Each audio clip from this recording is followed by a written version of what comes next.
This is Mrs. Horseman, and today we are talking about evidence of evolution.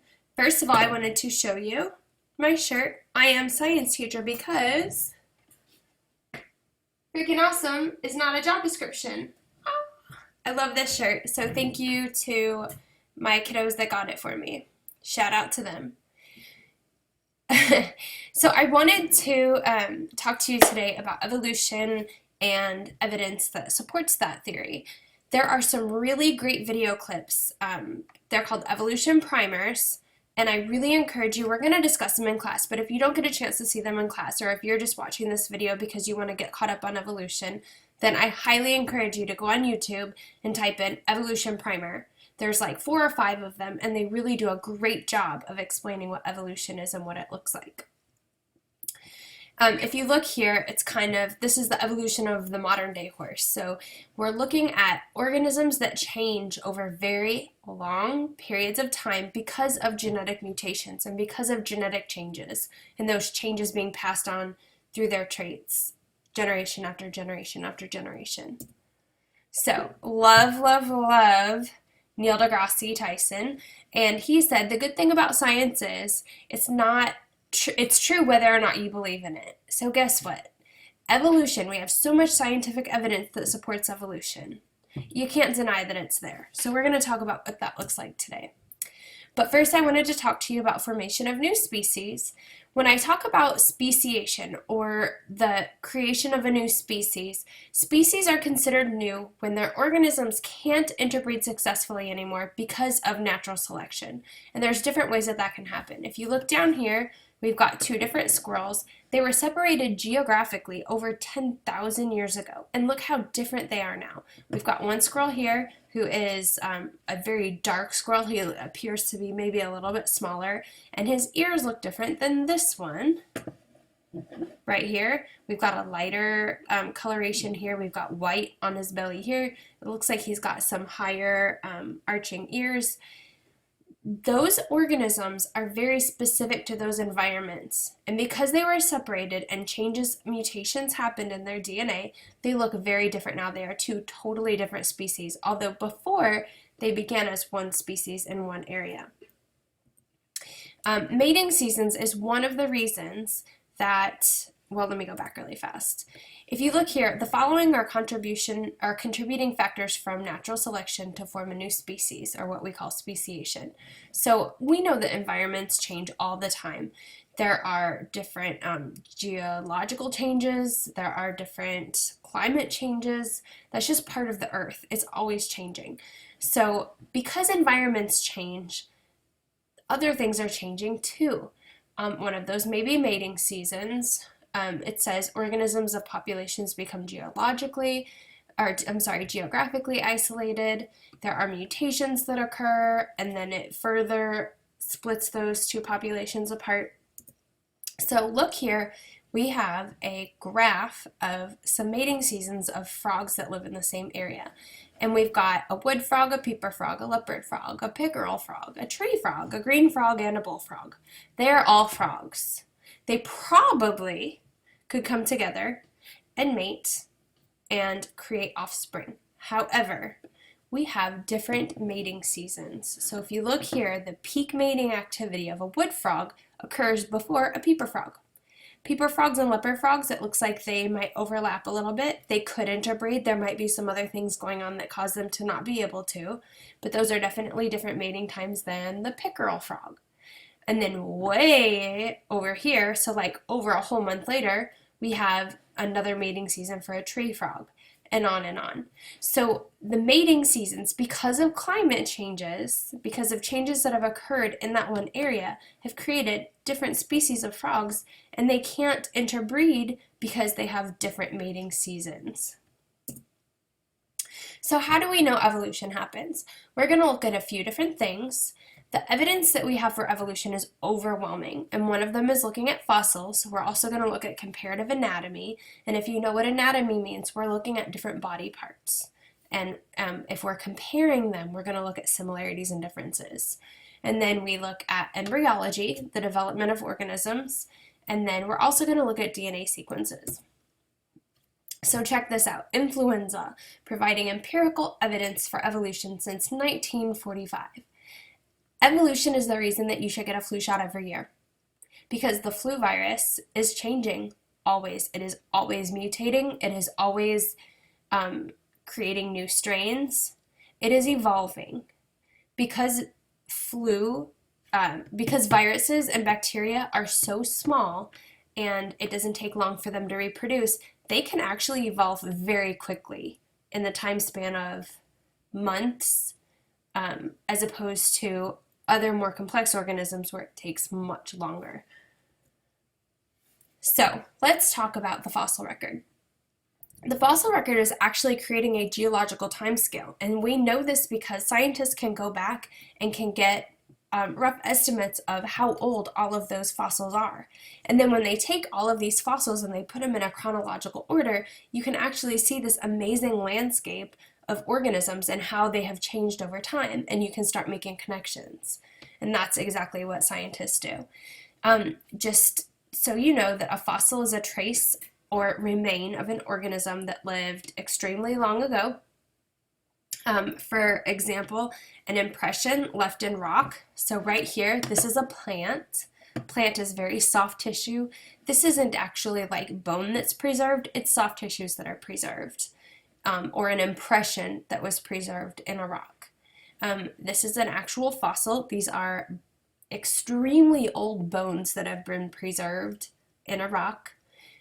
Some organisms have been preserved in tree sap. If you've ever seen Jurassic Park, apparently that's how they get the DNA to make all of their dinosaurs. In order to find a complete fossil of an organism is actually extremely rare. What has to happen is the organism has to be buried very rapidly, typically in like a landslide or a mudslide or a big pile of ash or a tar pit or something to that extent, because if they die of natural causes or they die because of predation, then their bones are typically going to be scattered. So a lot of the bones that you see, the fossils, the dinosaurs that have been put together in museums, they're probably made up of different organisms of the same type of species. So there might be different bones from different T-Rexes all put together to show you this big Tyrannosaurus Rex, because it's not very often that scientists find a whole Tyrannosaurus Rex that has been preserved all together. Kind of a cool fact, do you know how paleontologists can tell if it is a rock or a fossil? They lick it. Fossils have minerals and calcium and stuff like that in it, so they actually taste like a metal spoon. And I have actually licked a fossil before, and I can tell you that it's true. They actually do taste like metal spoons. Like there's a very metallic taste that's left in your mouth. So paleontologists eat a lot of dirt, and guess what? Dirt don't hurt, so they're gonna be fine.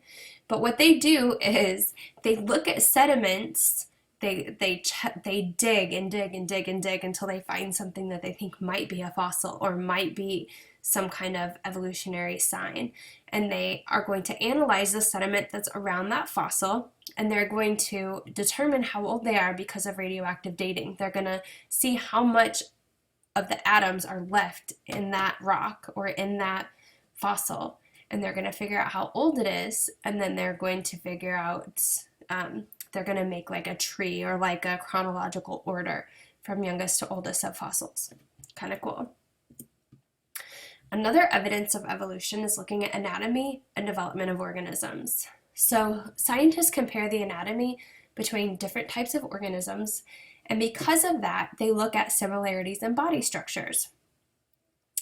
A lot of times there are bones present in reduced size, so they're much smaller, or they have no use or are much less important of a function than their other related organisms. And an example of this is the appendix in humans.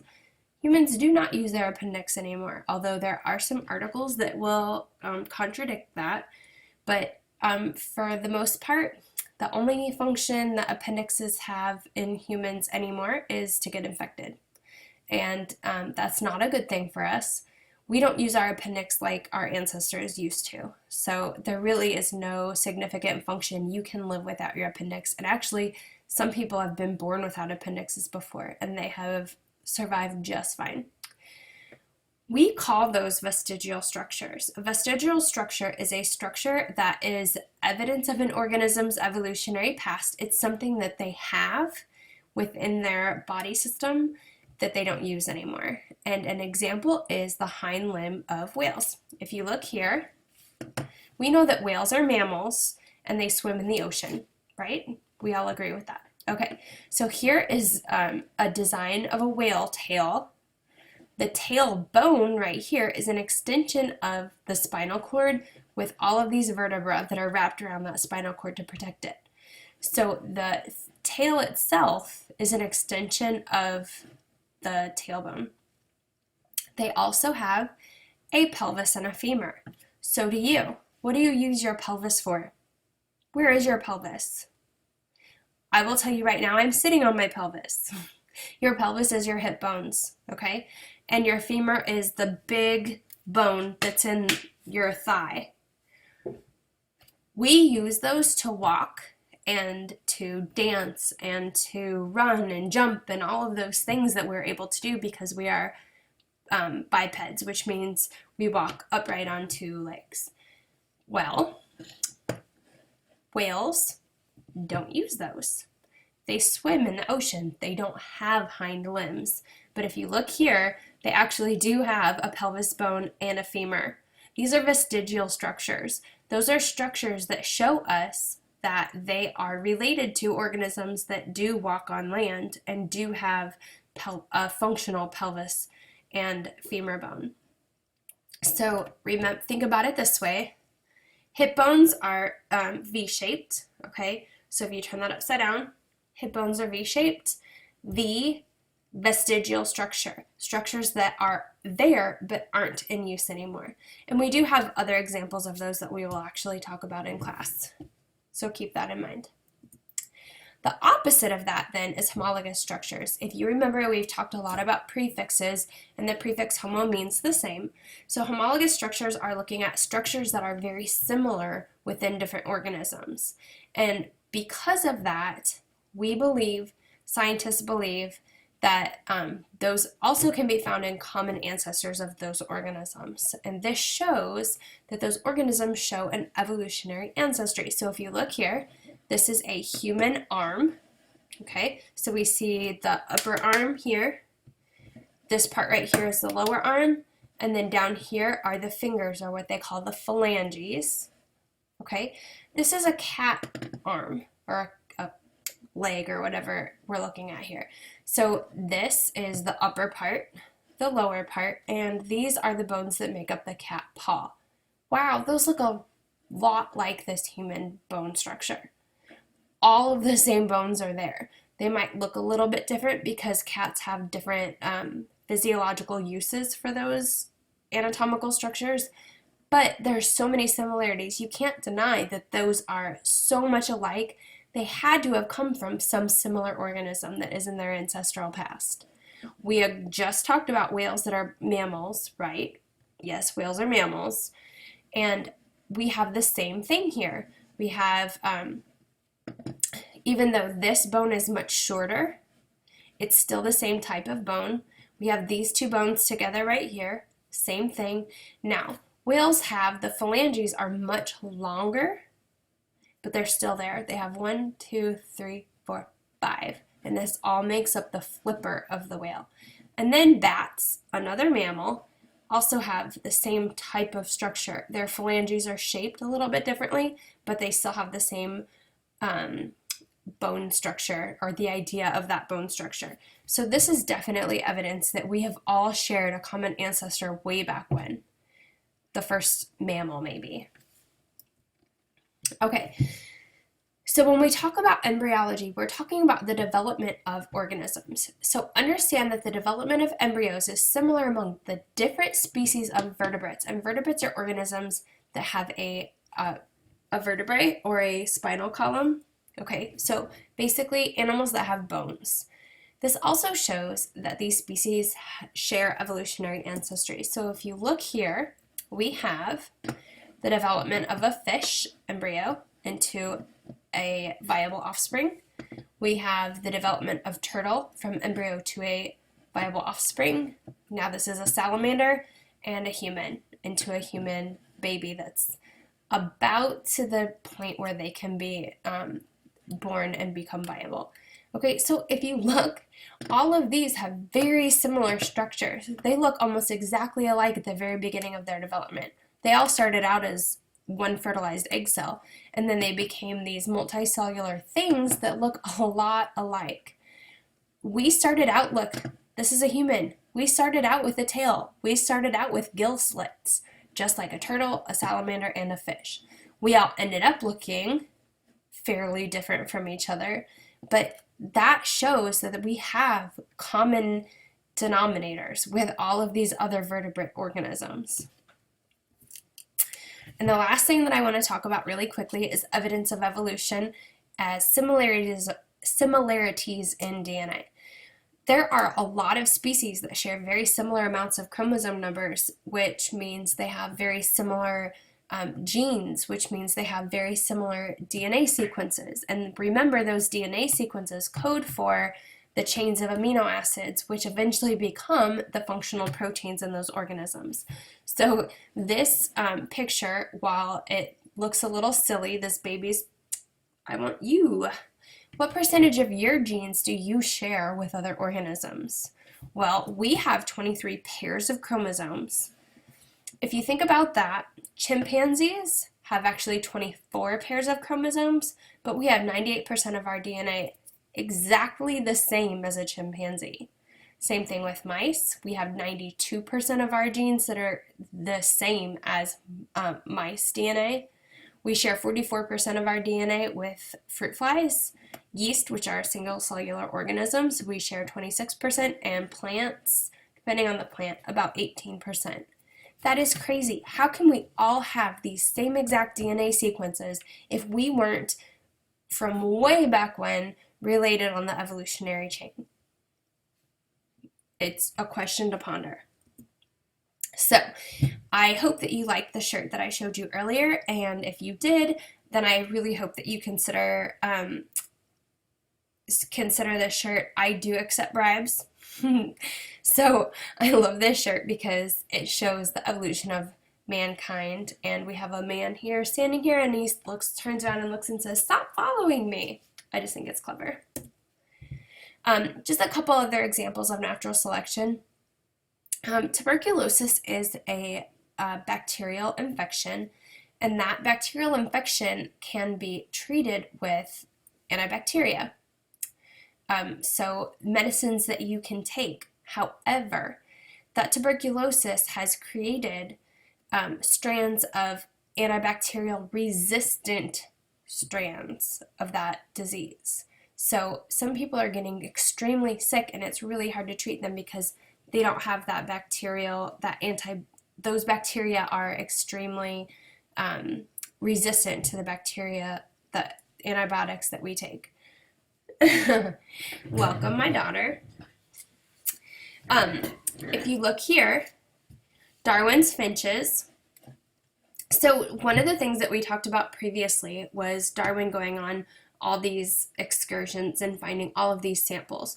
He found tons of different kinds of finches that lived in all different areas, and they all had different niches or different roles that they had in their you're distracting me. They had lots of different roles that they served in their environment.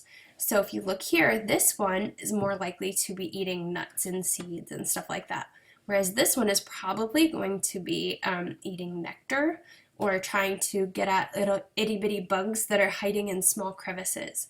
They have very different roles, and because of the environments that they survived in, they passed on the genes that were best selected for that environment and gave them the ability to survive. Here's another example. We have 3 different tortoises. They're all of the same lineage, but they live on different islands, and because of those different habitats that they live in, they have different functions. So this one, they live on the Hood Island tortoise, has a saddleback shell. It's a little bit flatter. It has a longer neck. That has brush that's a little bit higher. So those turtles have to reach up higher to get their food. So longer necks actually serve those turtles very well. Where as opposed to this one, the Isabella Island turtle, they have very short necks and they have higher domes on their back. Those short necks serve them very well because they don't have to reach up high for the brush. Their foliage is actually very low to the ground. And then the Pinta Island has an intermediate shell. It also has an intermediate neck. So all of these tortoises, even though they're very extremely similar, have differences that serve them. And then here's another picture of the finches. So just a last little thing, evolutionary relationships, this is looking at a cladogram, and a cladogram is just a diagram that represents shared traits among species that are showing evolutionary relationships. So if you look here, we have the dinosaurs and birds are related to the crocodiles, are related to the rodents and rabbits, closely related to primates. And every time this branches off, this is a new formation in evolutionary chains. There's different kinds of evolution. We have gradualism, and gradualism is looking at evolution where gradual changes over long periods of time can lead to new species. So this is what that looks like, as opposed to punctuated equilibrium, where there are rapid changes because of dramatic climate changes or some other things that may happen in the environment, and they cause periods of rapid change in species and then a long period of no change at all. So those are different ways that species can be formed. And I'm going to leave you with the last thought. There is more evidence for evolution than any other truth that we have discovered. And the attack on evolution is not just an attack on Darwin, it's an attack on the whole of sciences because the evidences come from all of these places. And that was said by Sir Harold Croto, and it's just kind of food for thought. So people are saying that the evidence is just a theory, evolution is just a theory. But we've talked about a whole bunch of evidence in this video that supports that theory, and it's kind of hard to deny that there's so many similarities that how can it not be true? So make sure that you write down all of your questions, and we will definitely talk about them in class.